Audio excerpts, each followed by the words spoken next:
שלום לך. בסרטון זה נדגים כיצד לעצב את קצוות השיער פנימה והחוצה. לוקחים קבוצת שיער, סוגרים את המחליק, יורדים כלפי מטה באופן אחיד ומטים את המחליק כלפי חוץ. חזרי על הפעולה לאורך כל קצוות השיער.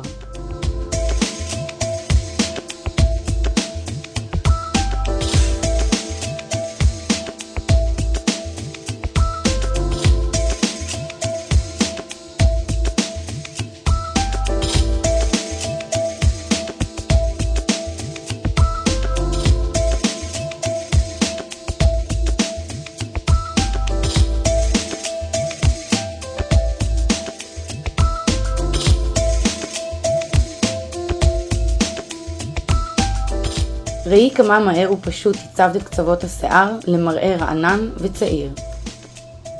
ניתן לעשות את אותה פעולה כלפי פנים. לוקחים קבוצת שיער, סוגרים את המחליק, יורדים כלפי מטה באופן אחיד ומטים את המחליק פנימה. למראה האלגנטי והקלאסי. חזרי על הפעולה לאורך כל קצוות השיער.